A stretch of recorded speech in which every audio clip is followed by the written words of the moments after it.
ఒక మహోన్నతమైన వ్యక్తి యొక్క విగ్రహాన్ని మనం ఆవిష్కరించుకోవడానికి ఇక్కడ చేరడం జరిగింది.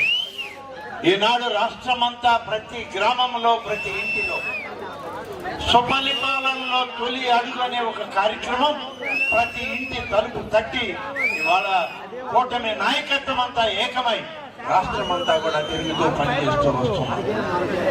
ఆ విధానంలో నేను కూడా నిన్న శ్రీకాకుళం వెళ్ళి ఈరోజు తప్పకుండా ఈ యొక్క ఎర్రగొండపాలెం నియోజకవర్గంలో దోర్నాల ప్రాంతానికి రావాలి, స్వర్గీయ ఎన్టీఆర్ గారి విగ్రహ ఆవిష్కరణ కార్యక్రమంలో పాల్గొనాలి. నా సహచర శాసనసభ్యులు సోదర మంత్రివర్యులు అనేక మంది పెద్దలతోటి కలిసి మీ అందరి ముందు నిలబడాలి అని చెప్పి రాత్రి తెల్లవార్లు ప్రయాణం చేసి ఈ సమయానికి ఇక్కడికి రావడం జరిగింది అని చెప్పి మనం చేస్తున్నాం. పెద్దలు చాలా విషయాలు చెప్పారు. చాలా ఈ సంవత్సర కాలంలో ఈ ప్రభుత్వం తీసుకున్న నిర్ణయాలు, ఎన్నికలకు ముందు మేము ఇచ్చిన వాగ్దానం, సూపర్ 6 అమలు తీరు ఏ విధంగా ఉందో అందరూ వివరించి చెప్పడం జరిగింది.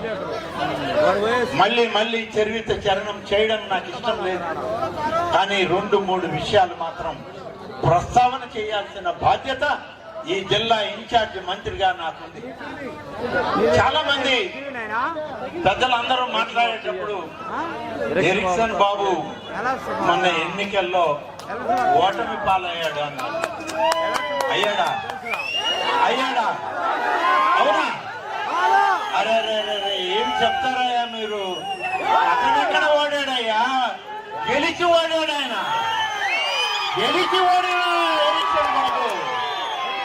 ఇవాళ అలాంటి వ్యక్తి ఇవాళ ఓడిపోతే ఇంట్లో పడుకోలే. ఆయన ఇవాళ కూడా సామాన్య ప్రజల మధ్య, దళిత వాడల్లో, గిరిజన వాడల్లో, చెంచు కూడల్లో ఇవాళ వెలుగులు నింపడానికి తన జీవితం అంకితం చేసి మీ మధ్య తిరుగుతున్నాడు. ఇవాళ అటువంటి ఎరిక్సన్ బాబు ఇవాళ ఓడాడు అని అంటే నమ్మశక్యం.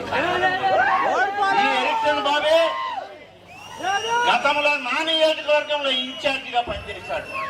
ఇవాళ ఆయనకి నేను ఇన్ఛార్జిగా వచ్చాను. ఎరిక్సన్ బాబు ఓడలేదు, మనం గెలిపించాం, ఇది ఓడించింది. మళ్ళీ మనమే గెలిపించుకుంటాం.